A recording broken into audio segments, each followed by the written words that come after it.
West Coast Cookbook and Speakeasy with Chef Justice Putnam. Netrootsradio.com.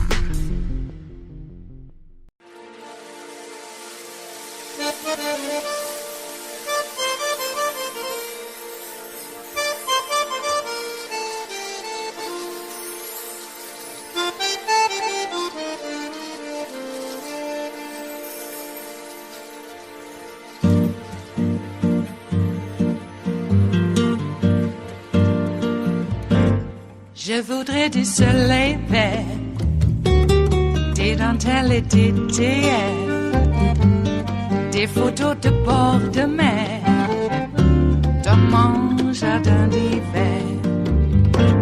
Je voudrais de la lumière, comme en Nouvelle-Angleterre. Je veux changer d'atmosphère, dans mon jardin d'hiver.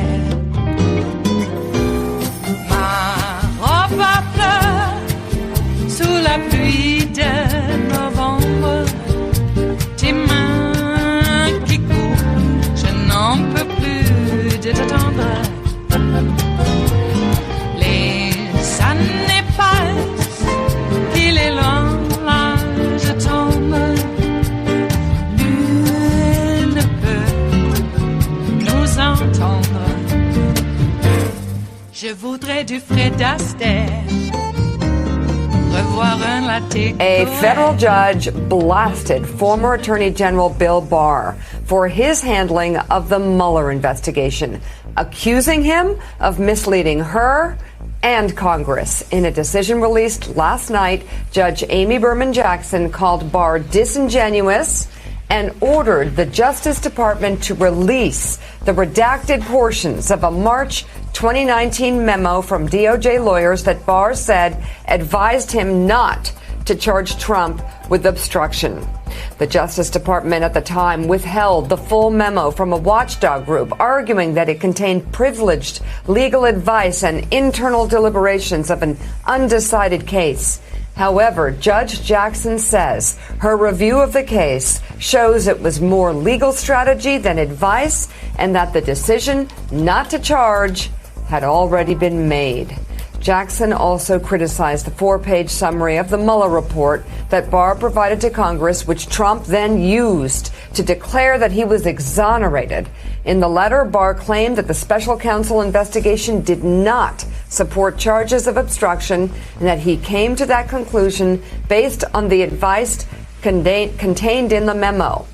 But according to the judge, emails show Barr's letter to Congress and the memo were, quote, written by the very same people at the very same time. She adds, quote, the emails show not only that the authors and the recipients of the memorandum are working hand in hand to craft the advice, but that the letter to Congress is the priority and it is getting completed first.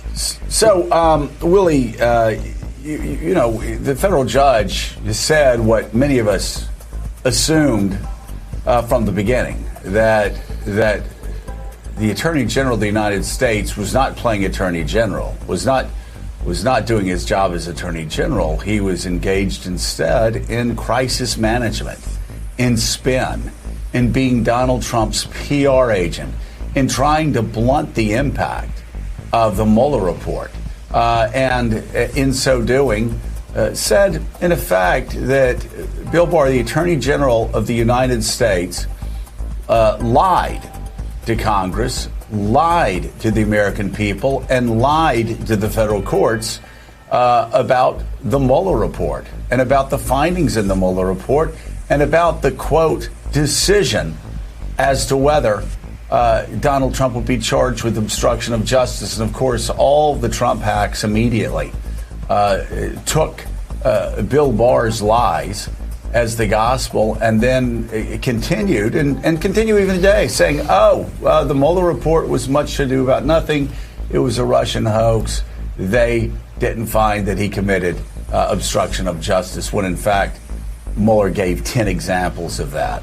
Yeah, Mueller laid out chapter and verse all the moments where he did, in fact, Donald Trump obstruct justice, just said it wasn't his job to recommend those charges against the President of the United States. And because he did not, former Attorney General Barr stepped into that void and said, well, I've read the Mueller report before anybody else has, read it very quickly, by the way. Here's my 4-page summary to Congress, and it's my judgment that the president should not be prosecuted based on the findings of this report. So that's what Judge Jackson said last night. Let's bring in New York Times reporter Michael Schmidt. He's an MSNBC national security analyst, NBC News correspondent covering national security and intelligence. Ken Delanian also is with us. Michael, this actually was 2 nights ago that Judge Jackson handed down this decision.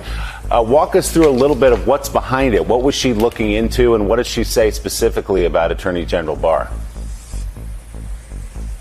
She's looking into whether a document about the obstruction decisions should be released. But that is sort of like a sideshow to what she is really, doing or getting at, or the most important thing about this. And that is her basically putting herself out there and criticizing the former Attorney General, as you guys were laying out, for how he handled the end of the Mueller investigation. And I was even going back just now looking at Barr's statements when he holds this press conference, right even as the report is being released. And he's going to these great lengths to try and help the president, as Joe was saying, as essentially his press agent, saying things about how Trump had cooperated so much with the Mueller investigation and that they had handed over everything. I mean, Donald Trump refused to meet with the Mueller investigators. He refused to sit and answer basic questions about them, even though he was president of the United States. But Barr was painting this picture of a White House that had opened up its doors and allowed unfettered access to essentially unfettered access to, whatever they wanted or needed, and that there was no piece of information that Mueller's investigators could not get. And, the problem about the Trump era was that there was so much going on that it was hard, to keep track of and to document everything as it was going. And we did do this at the time.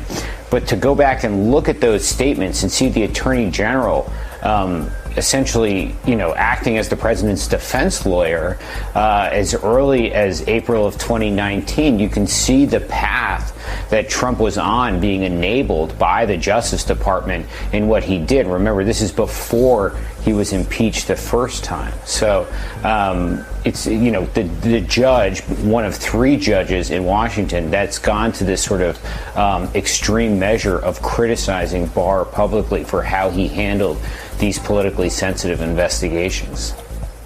And Ken Delanian, the judge, accuses Bill Barr and his department of being, quote, disingenuous to this court with respect to the existence of a decision-making progress that should be shielded by the deliberative process privilege.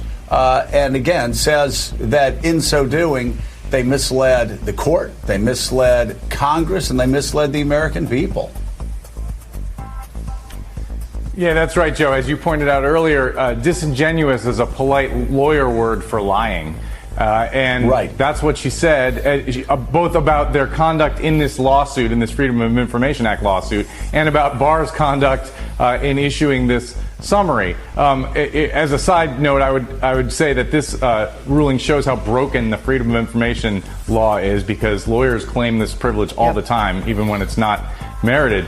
But to your earlier point about Barr acting as Trump's press agent, there's a line in here, Judge Berman Jackson says, that just really struck me about the Office of Attorney General and the Office of Deputy Attorney General. That was Rod Rosenstein.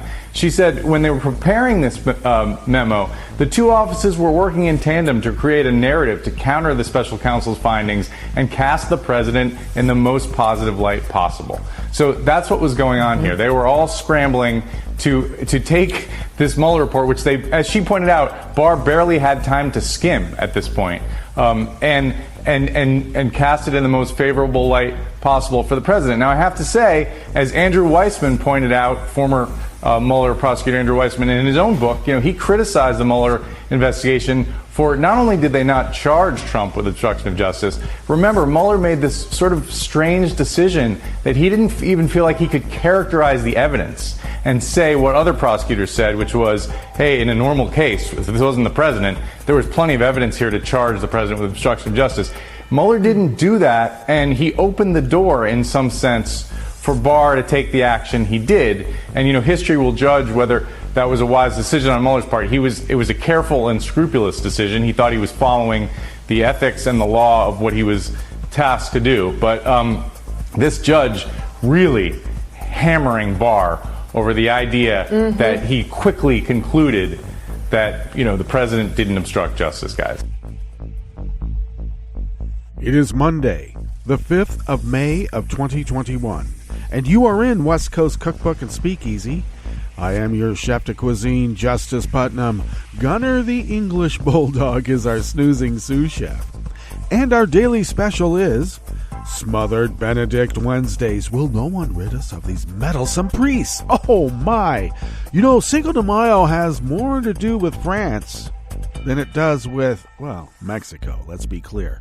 A lot of people think that it's Mexican Independence Day. It has nothing to do with Mexican independence. It does have something to do with kicking the French, and but that's a whole different story, and we don't really know it here in the States. What we do know is that today is the day that we buy Mexican beer, go to Taco Bell, and eat what they say is a taco.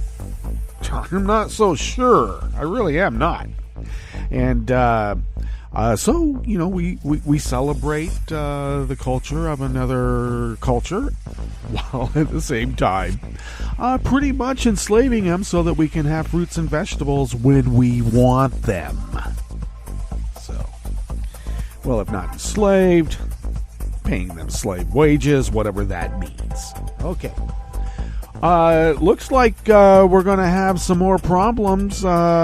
It looks like Bill Barr, as was specified at the top, falsified documents and lied to a federal judge, and she is just not happy about it. Not one whit. So, just like we said,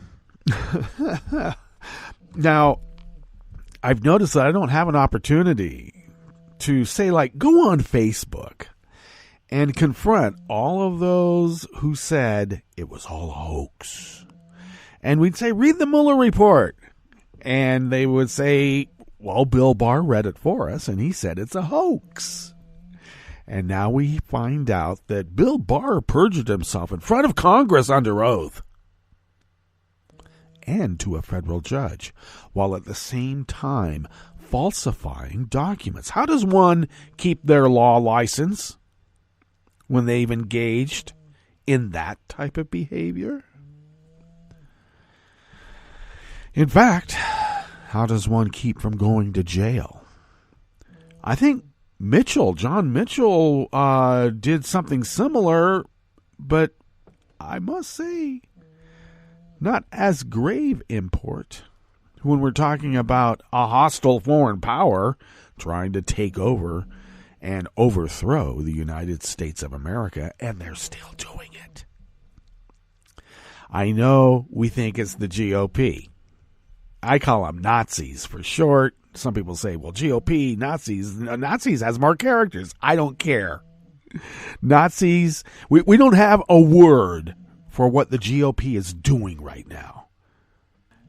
As adaptable as English is, we don't have a word for what's going on now. We say insurgency, but that doesn't quite explain it.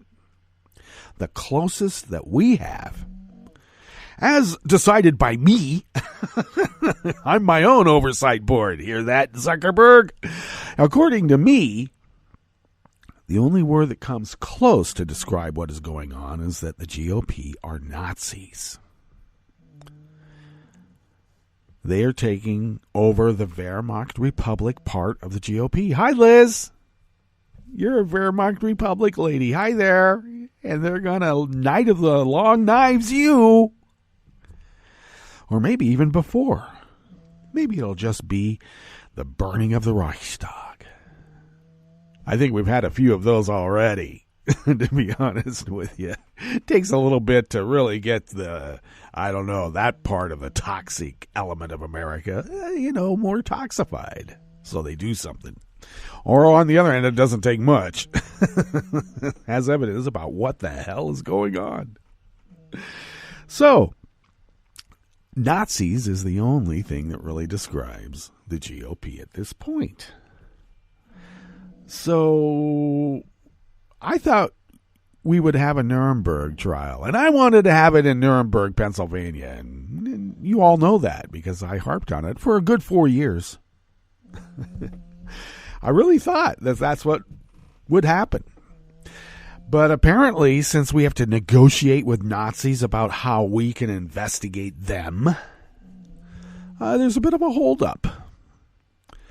Not to mention this whole idea that we have to look forward and not back. Well, if you look forward, it just gives someone an excuse to stab you in the back for what they've already done. Yeah, dead liberals tell no lies, don't they? And, but now I think that Judge Jackson has kind of forced the hand of the current government. They're going to have to do something now. And I'm talking about the DOJ. I know Merrick Garland doesn't want to be personally involved in this, but he's going to have to sign off on some of these investigations and the resultant filing of charges. He could have been Supreme Court Justice, and, maybe the GOP could have avoided all this. But no, they decided to be Nazis instead. Hi, Liz. How's it feel to be part of the Wehrmacht Republic? Bye-bye. Yeah, so we do have our work cut out for us. Proud Boys took over a Salem Park. I mentioned that, I believe I mentioned that yesterday. At least I was speaking about it with some other folks here, or at least online here in Rogue River. Yeah, some Proud Boys took over Riverfront Park, kicked the ass of some locals. Even a guy in his mid-70s, they escorted him, as they say, out of the area. And the Salem PD and all the other law enforcement people said, they have a First Amendment right. We can't do anything. You know what? They never took out a permit to take over a public park. They didn't put up a bond for any injuries for somebody like walking and falling. Try doing that if you're a Black Lives Matter group. Jeez. Try that if you want to have a farmer's market. Please. You get a permit, you put up a bond.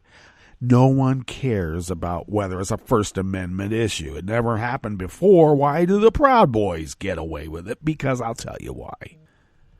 The only word that describes what's going on in law enforcement and with the GOP is Nazis. We need to get rid of the Nazis. Oh, it's not being nice. We have to be delicate. I don't care if thousands stormed violently, took over the Capitol on January 6th with help from the Nazis already in government. I'm looking at you, Berbert, Taylor Green, Josh Hawley, Ted. Hi, Ted.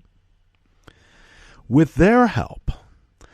But we have to be delicate in how we approach it and hold them to account. We have to be delicate. Now they're Nazis. If Joe Biden is a socialist and a commie, the only people that think like that, yes, are Nazis.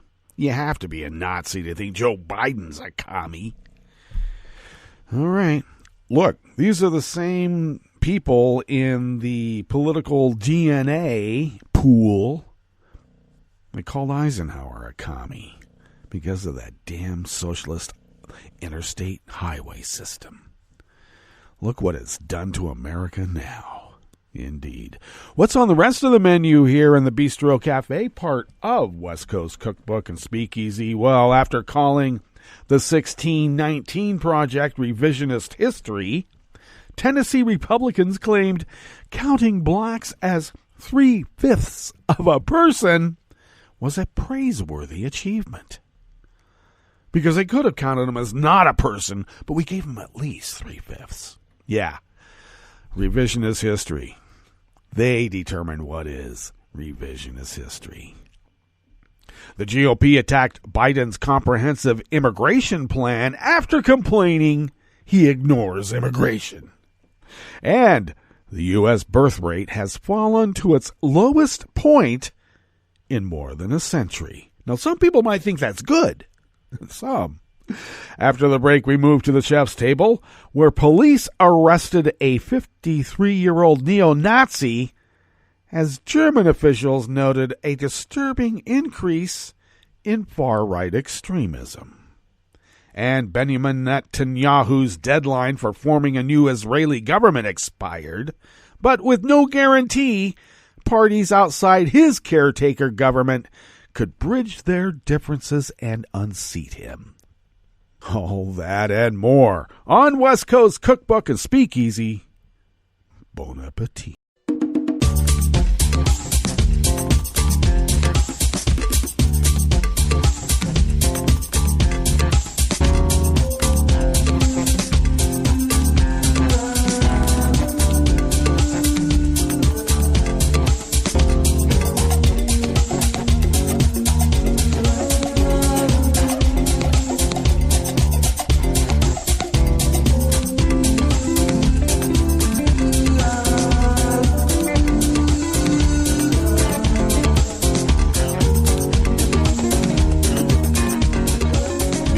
Bottom of our homepage at netrootsradio.com. To the right of the page is the chat room link, and that chat room is monitored by Kelly Lincoln, and she's busy. So thank you, Kelly, for taking on that task, and many others as well. If you would then take a gander across the page near the bottom of our homepage at netrootsradio.com, there is the link to our Patreon page. And if you could please become a recurring Patreon of Netroots Radio, and if you could afford an espresso-type coffee drink, and if you could send those funds our way once a month, we pool that money with what we pull out of our own wallets, by the way, and pay our bills. Fly under the radar, continue resistance broadcasting as we have been doing for the last 10 years. 24/7, 365, by the way. That's how dedicated we are. And we are able then, as I mentioned, to fulfill our civic duty because of your generosity. And we thank you for doing so, and we thank you in the future for doing so in the future. Thank you. If you would like to follow Netroots Radio on Twitter, it is so simple. You go to @Netroots Radio. Man, that's so simple because Tom takes care of it. And concise, does the job. Thank you, Tom. And he's busy too. Thank you for taking on that task and many others as well. Follow me on Twitter at Justice Putnam. It's all one word, by the way. And I post the show notes and links diary on Daily Codes about 10 minutes before showtime, and then get that posted up on Twitter. Can't do it on Facebook because I'm still under that suspension. Apparently, Donald Trump is as well, and I was going to be really angry if they're going to free him up before I got freed up. I guess I get freed up sometime Saturday, Sunday. This weekend I get freed up. Do I really want to be? It doesn't matter. It's going to be another one of those years, I can tell. Anyway, I post the show notes and links diary on Daily Codes, put it up on social media, so that's very important. Show notes and links is where the real reportage is. Follow the show on Twitter at Cookbook West. And pick up podcasts by way of Spreaker, Stitcher, TuneIn, iHeart, YouTube, iTunes. And wherever podcasts can be found, they're everywhere. Alrighty. Are we going to have an Olympics? You know, I used to really look forward to the Olympics. And now, I don't know. Maybe I'm just gotten too old and jaded. And it all seems like just the market, the magic of the market. You know, Charlie Kirk is out there this morning all angry about big tech. So I guess we're going to hear Josh Hawley and all the others talking about big tech, and they're just an oligarchy, and this has to stop. Well, I would personally like to see Facebook broken up into several hundred little Yahoo chat rooms. Hundreds, thousands maybe, you know? You need the competition. I would enjoy that, but it just is so telling. Like I said, there's no other word except for Nazis. The Nazis need the magic of the market on their side too. Nazi. And Charlie Kirk is so upset that how dare big tech do this to a great man like Donald Trump. Well, you know what? I'll be damned if he gets his suspension lifted before mine. Yeah, you know, let him go on Twitch. Can he even get on there? I don't know. Gab, does that still exist? I could care less. Caring less, let's talk about another attempt at revisionist history, and that's what's going on in Tennessee. What is it about these southern states that broke away from the Union back in the mid-1860s or so, committed or declared war against the United States of America, in which a lot of Americans died because they were all Americans fighting each other? Why is it that they want to revise history? Why is it that those who call the Civil War the Northern War of Aggression gets to tell us what revisionist history is? Please. The great Oliver Willis, out of the American Independent, brings us this first offering in the Bistro Cafe of West Coast Cookbook and Speakeasy, Smothered Benedict Wednesdays.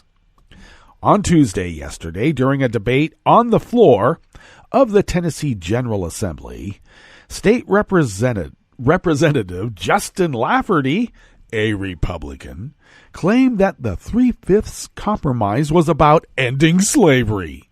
Where have I heard that before? Turner Diary stuff, maybe?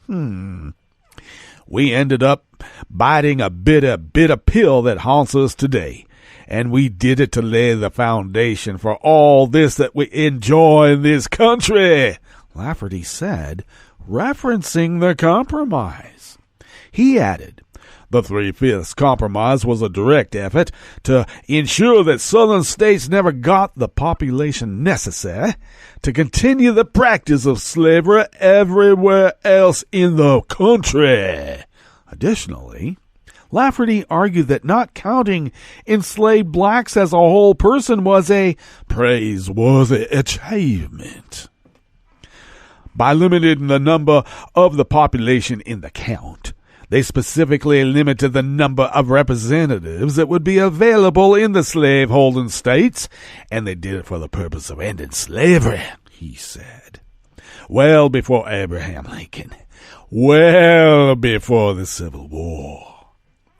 The claim is inaccurate and ahistorical. The 3/5 compromise, which enslaved black people were counted as 3/5 of a human being for the purposes of counting the American population, further enshrined the institution of slavery in America. After the compromise was agreed to in 1787, millions of human beings lived in bondage until the Emancipation Proclamation in 1862. And the abolition of slavery through the passage of the 13th Amendment in 1865. Lafferty's comment came as the legislature was debating legislation proposed by Tennessee Republicans that would ban public schools from teaching students lessons on systemic racism within the United States. You know, like slavery. That kind of systemic racism. Can't have that. According to them, the slaves love their masters. Well, I don't know. If you're a sex slave and you're into that, maybe you do love your master. But we're not talking about that.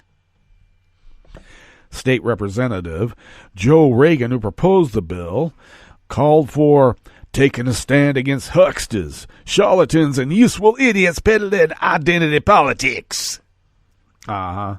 Republicans at both the state and national level have lashed out at discussion about the role systemic racism has played in American history and the present. And I just want to remind folks, well, I guess it would be new knowledge to the bigots who are using this great replacement theory to keep the 1619 Project from being taught, or a discussion of critical race theory. First of all, the 1619 Project, as we all know, is journalism. And I doubt very much that critical race theory, which is a legal theory, is being taught in the grade schools of America. I doubt they're even being taught in the AP courses in a high school. Identity politics indeed.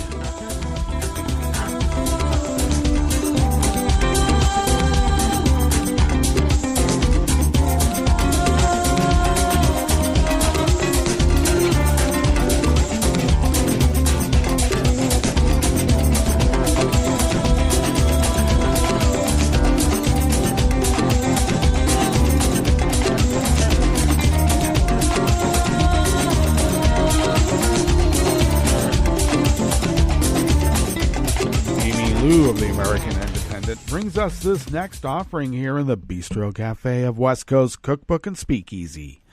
Republican lawmakers are slamming President Joe Biden's plan to tackle immigration from Central America, suggesting that giving aid to impoverished and disaster-ridden nations is not an effective strategy for addressing the issue, all while blaming him for not doing enough.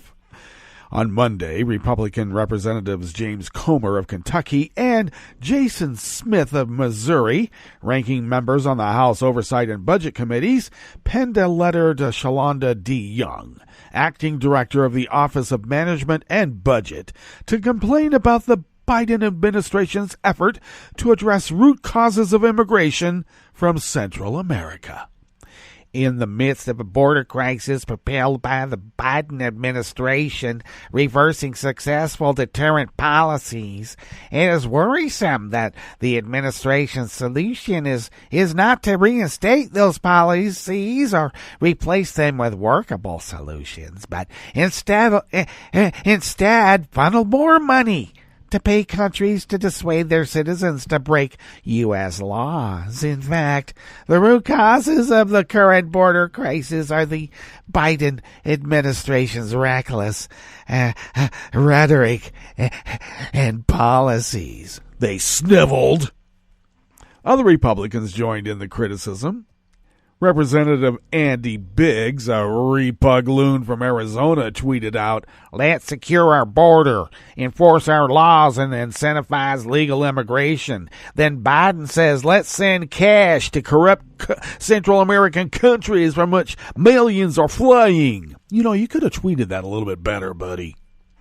The same day, Representative Buddy Carter, a repug from Georgia, tweeted, "Rather than reinstate successful policies to address illegal immigration, President Biden has proposed to send billions of dollars to Central American countries. This money does not deter illegal immigrants. It encourages more to break the law." Well, maybe it money would encourage Republican mobster Nazis to break the law, but that doesn't mean everybody else is Republican mobster Nazis. Come on. Biden's proposal includes cash transfer program to provide critical aid to residents of the Northern Triangle countries of El Salvador, Honduras, and Guatemala. Outgoing White House border coordinator Roberta Jackson told Reuters in early April, "The one thing I can promise you is the U.S. government isn't going to be handing out money or checks to people. We're looking at all the productive options to address both the economic reasons people may be migrating as well as the protection and security reasons," she added. The plan is part of a larger effort by the Biden administration to take on underlying factors that have created an increase in immigration from Central America in recent years. On April 9th, Biden sent a discretionary budget request to Congress requesting a measly $861 million as part of a $4 billion over 4-year strategy to address immigration more broadly. These resources would allow the U.S. to sustain effective regional partnerships and strengthen host government accountability to bolster service delivery and security by curtailing endemic corruption, preventing violence, reducing poverty, and expanding economic development opportunities, the request read. I just want to add that it's really odd that a mobbed-up government that we just experienced over the last 4 years is telling us what corruption is. Charles T. Call, a senior fellow at the Brookings Institute, noted root causes have only worsened in the past 4 years, thanks largely to nefarious non-state actors and corrupt and exclusionary states. Economic problems, ongoing violence, worsening corruption, and challenges to democracy have been aggravated by the devastating impact of the coronavirus. The American Friends and Service Committee also urged the Biden administration to do more to address root causes, adding that it must build true international cooperation with governments to transform conditions so all people can live with dignity where they choose, while affirming the human right to migrate and seek asylum freely.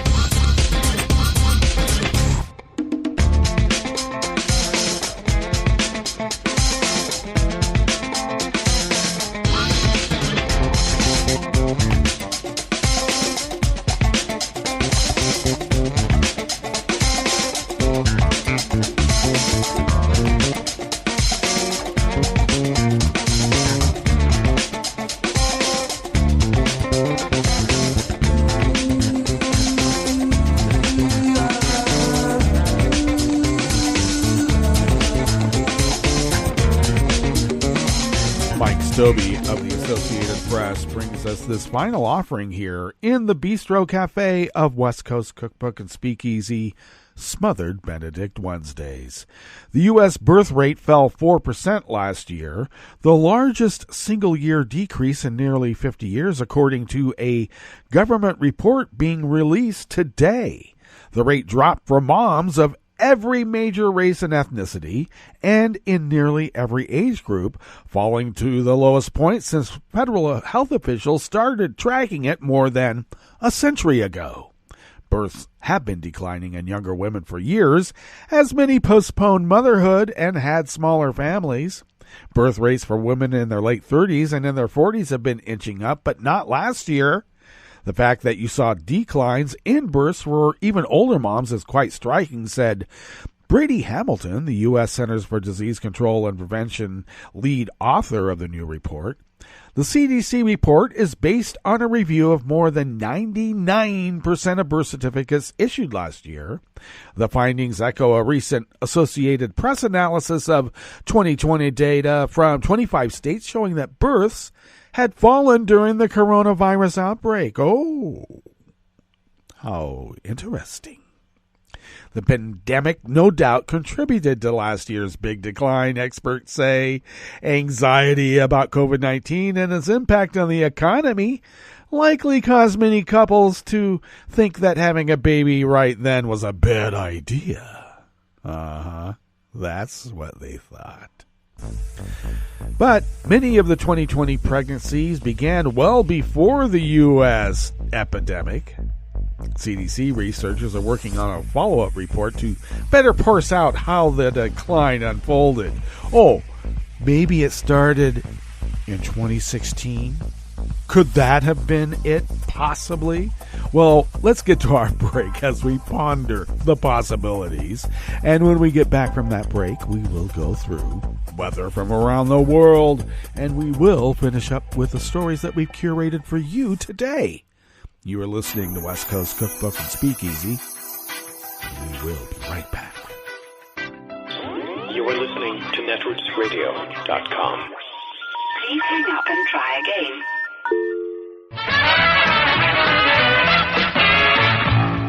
From a point at sea to the circles of your mind, A new force is at work for planetary transformation.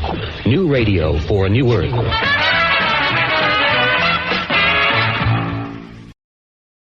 This is Take Two Movie Review. I'm Clinton Johnston. This week, fight!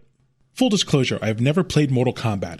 I knew that it was a top-tier arcade console fighting game while I sucked playing Soul Calibur. What I didn't know until now is that it's become a huge beloved franchise with multiple games, a gajillion characters, and a labyrinthine melodramatic plot.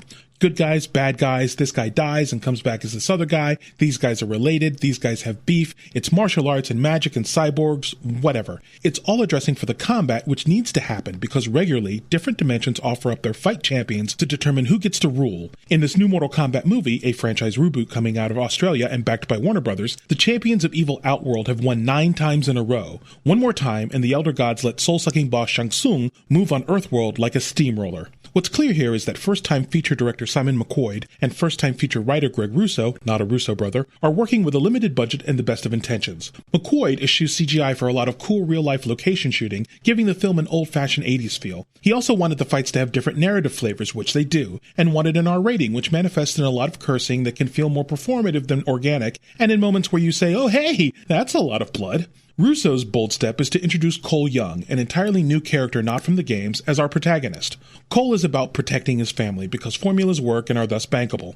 Indeed, there's very little else that's new here. In fact, the plot is really the bad news bears. A plucky band of misfits must believe in each other and in themselves to acquire the mojo to beat the bad guy team, who are the reigning champions and are better funded, better skilled, and all-around jerks. Mortal Kombat ain't fabulous. It tries a little too hard to be masculinist and is even a little toxic, but it's a movie for the fans and for those waiting for the next Fast and Furious to come out. This has been Take Two Movie Review. I'm Clinton Johnston. Catch up with us at take2moviereview.com and feed us back on our channel on YouTube.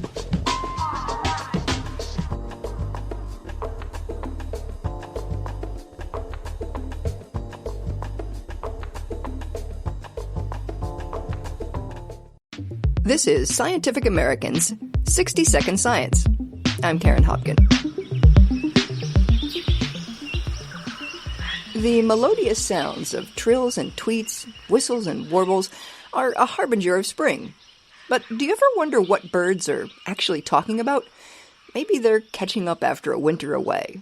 Or maybe they're saying, step off, this twig is my territory. Or maybe they're signaling that there's a predator about, even when there isn't.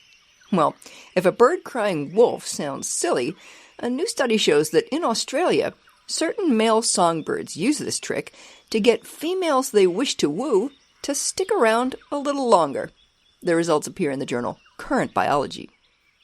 The superb lyrebird, that's spelled L-Y-R-E, is famous for its ability to imitate the calls it hears in its local environment, from the fluid melody of a shrike thrush to the distinctive laugh of a kookaburra. The males weave these oral entertainments into songs they sing to attract mates. What lyrebirds are most well known for in Australia, what we call their recital song, their amazing lyrical loud song that they sing from the tops of the trees before dawn, throughout the day and even into dusk during the breeding season. And this recital song, also most of it is mimicry, and the male just reels through imitations of lots of species of forest birds, and they just cycle through them. Each new imitation is different from the rest. Anastasia DL, a postdoctoral fellow at the University of Wollongong. She and her colleagues were planning on studying this impressive acoustical exhibition. But we soon realised that every now and then, male lyrebird was producing a completely different kind of mimicry. This alternate routine is trotted out at the very end of the male's elaborate song and dance display. It's sort of buzzy and even somewhat annoying, and it perfectly reproduces the alarm calls made by a mobbing flock of birds that has spotted a predator. They're visually conspicuous, they're acoustically conspicuous, and they're a reliable cue of the presence of a predator in the environment. Even for humans. I use them, mobbing flocks, to try and avoid stepping on snakes while I'm doing my fieldwork in Australia. And a single male lyrebird can reproduce the whole shebang. It's really impressive. The males even manage to imitate the sounds of small birds, the wing beats of small birds as they fly over or at the predator. It's very, very convincing. And what do they hope to achieve with this performance? The clue, DL says, came from determining when they choose to do it.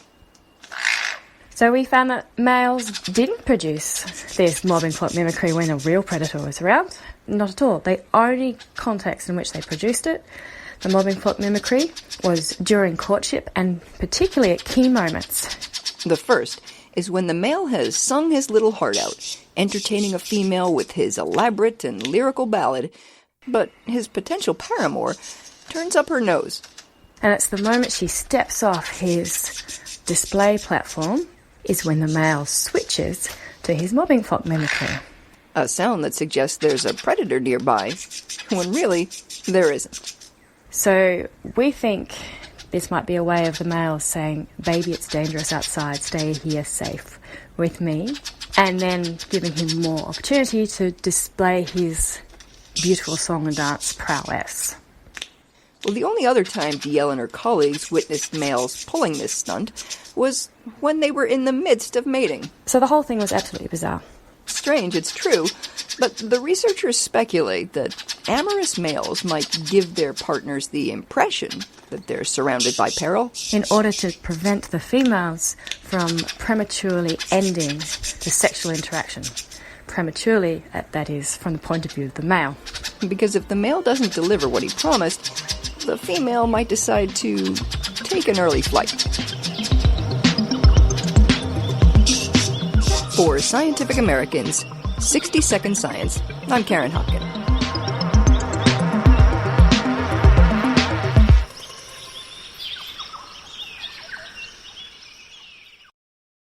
Hi, I'm Tom Hartman, and since you're listening to netrootsradio.com, show your progressive side and go to the donate button on the bottom of the homepage. It's progressives like you who power Netroots Radio and keep the progressive message beaming everywhere 24 hours a day. Just go to our donate button at the bottom of netrootsradio.com. Thank you for keeping progressive radio at full power.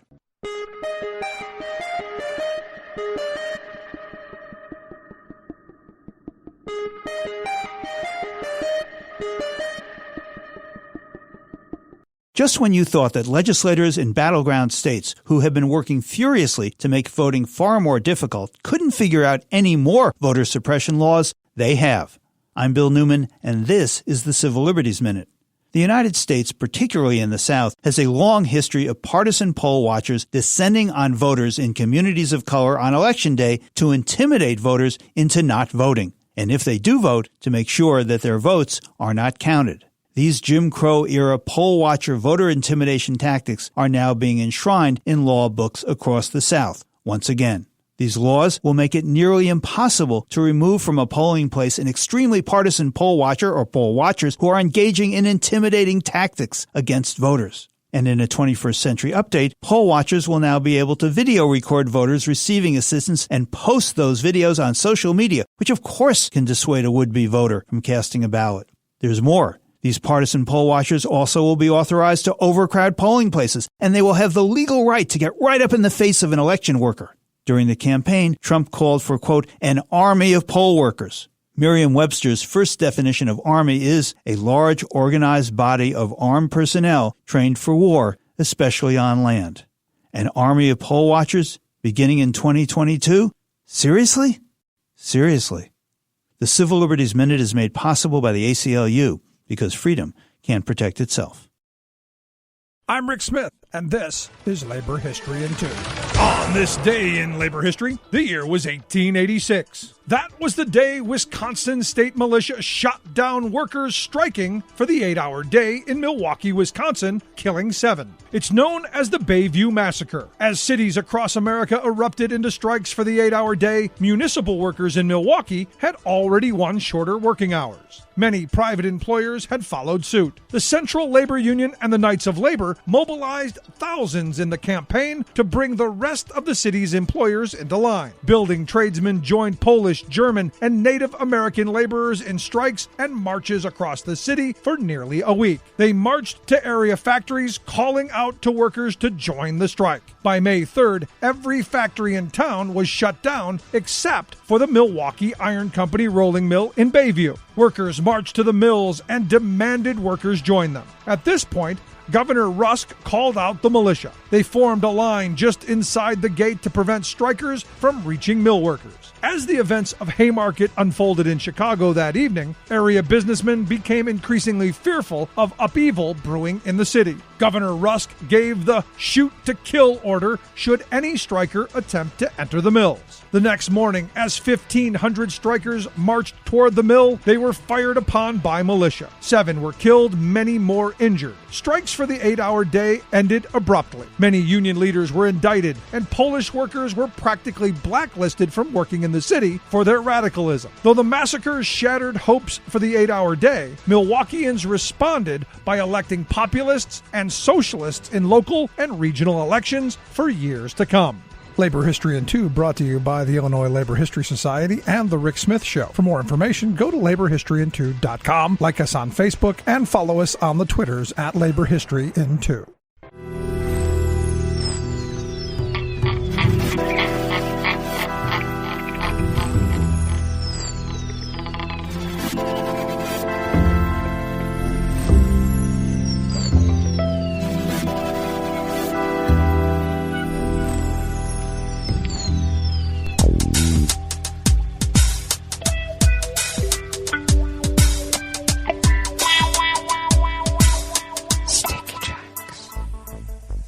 Thank you for accompanying us here to the chef's table at West Coast Cookbook and Speakeasy, Smothered Benedict Wednesdays.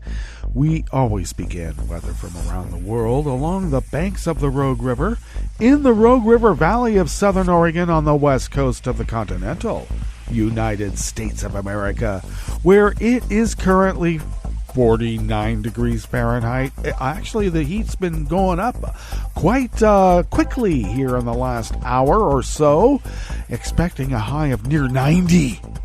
How dare they? But then we drop precipitously tomorrow to the low to mid 70s. Why is that? Well, today we have sunshine and clouds mixed, winds out of the north at 5 to 10 miles per hour, clear skies overnight with lows near 50, with winds out of the west-northwest at 10 to 15 miles per hour. And then tomorrow, a high of only around 72, except for a few afternoon clouds, mainly sunny, winds out of the west to northwest at 10 to 20 miles per hour. Confirmed cases of coronavirus in Jackson County in Southern Oregon now stands at 10,573, and yes, we lead the nation now. But don't tell the usual suspects who have been denying it all along. It's Kate Brown's fault. It always is. And we have now 131 confirmed deceased. Grass pollen is rated as high right outside the window here in Rogue River proper, and the air quality index is good at 24 parts per million. Let's hope they don't ruin it. When I say they, you know who they are. The type that are able and allowed to burn their trash and foul the air. What's up with that? Well, in spite of the air being 24 parts per million in the good range, the daytime UV index is very high at 8. So take care, because that'll blister. Barometric pressure is rising at 30.02 inches. Visibility is at 10 miles, and relative humidity is at 80%. Weather from around the world is brought to you by a crowd of crowdsourced weather stations that a crowd crowdsources from around the world. London is 53 and partly cloudy. Paris is 53 degrees and mostly cloudy. Rome is 66 and fair. Kyiv is 70 and fair. Kabul is 58 and mostly cloudy. Hong Kong is 76 and mostly cloudy. Tokyo is 65 and cloudy. Sydney, Australia is 65 degrees and mostly cloudy. San Francisco, California is 53 degrees and fair. And New York is 54 degrees Fahrenheit with a heavy rain shower. And that is weather from around the world, brought to you by a crowd of crowdsourced weather stations that a crowd crowdsources from around the world.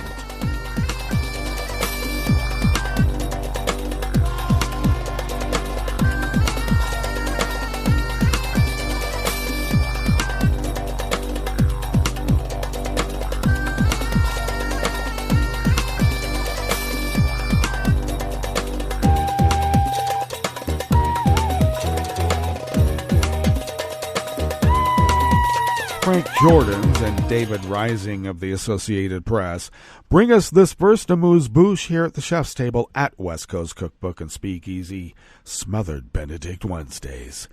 Berlin police arrested a 53-year-old German man on suspicion of sending dozens of threatening letters to politicians, lawyers, and journalists that were signed with the acronym of a neo-Nazi group, as officials warned of a disturbing rise in far-right extremism across Germany.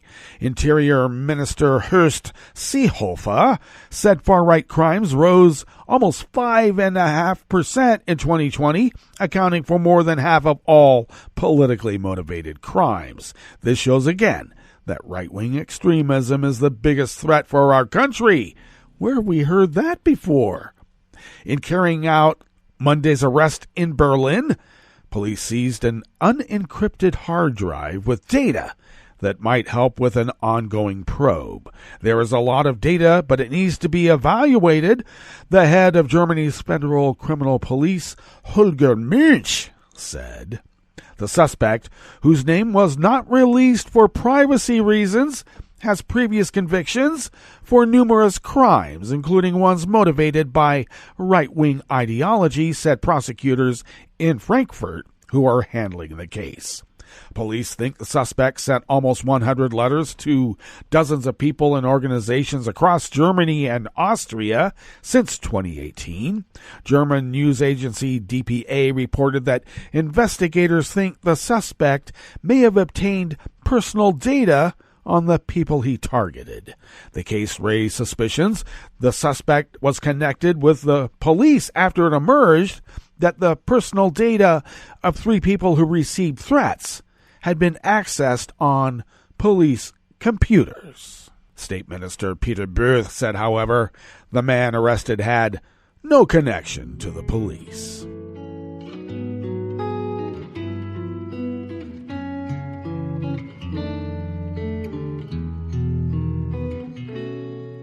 Je te donne ce mon amour pour la vie entière. La promesse de me trouver à tes genoux. Aussitôt que tu m'appelles, rester toujours fidèle. C'est tout, c'est tout. Je te donne tous mes printemps, mes étés de mer, mes automnes quand les feuilles tombent partout. Si ce n'est pas une bonne affaire, je te donne tous mes hivers. Jeffrey Heller of Reuters brings us this final amuse-bouche here at the chef's table at West Coast Cookbook and Speakeasy. Israeli Prime Minister Benjamin Netanyahu's 2 main political rivals each asked the president today for the chance to try to form a government after Netanyahu failed to meet an overnight deadline to assemble a coalition. Israel's longest-serving leader, Netanyahu, age 71, has been fighting to hold on to office through 4 inconclusive elections since 2019. The most recent vote on the 23rd of March, held while Netanyahu is also on trial for corruption charges he denies, yielded no majority for the prime minister or for a loose alliance of rivals from across the political spectrum aiming to topple him. A 28-day mandate to put together a coalition ran out at midnight after Netanyahu failed to agree to terms with potential right-wing partners, opening the way for President Reuven Rivlin to assign the task to another member of parliament. This is widely expected to be Yair Lapid. age 57, whose centrist Yesh Atid party placed second to Netanyahu's right-wing Likud. A power-sharing agreement has been widely mooted, in which Lapid would rotate in office with ultra-nationalist politician Naftali Bennett, age 49, of the Yemeni party. Well, that brings us to the end of our broadcast period for the day, but you do know Netroots Radio broadcasts on, and we'll meet up tomorrow for Metro Shrimp and Grits Thursdays. So do stay tuned to Netroots Radio all day and all night for all the breaking news as it breaks, and we'll meet up here tomorrow, right here in West Coast Cookbook and Speakeasy. Bon appetit.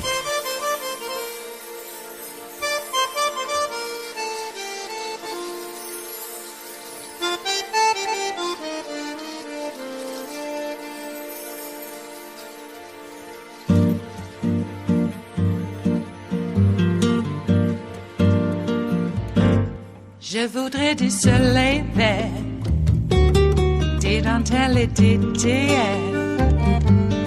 des photos de bord de mer, dans mon jardin d'hiver.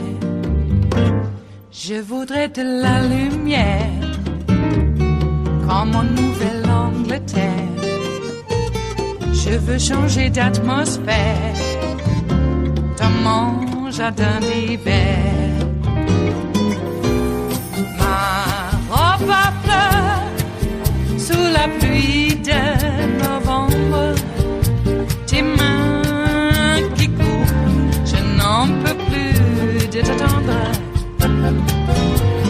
Les années passent, qu'il est loin, là je tombe. Nul ne peut nous entendre. Je voudrais du Fred Astaire, revoir un latte Goël. Je voudrais toujours te plaire dans mon jardin d'hiver. Je veux déjeuner par terre, comme au long de golfe clair, t'embrasser les yeux ouverts dans mon jardin d'hiver.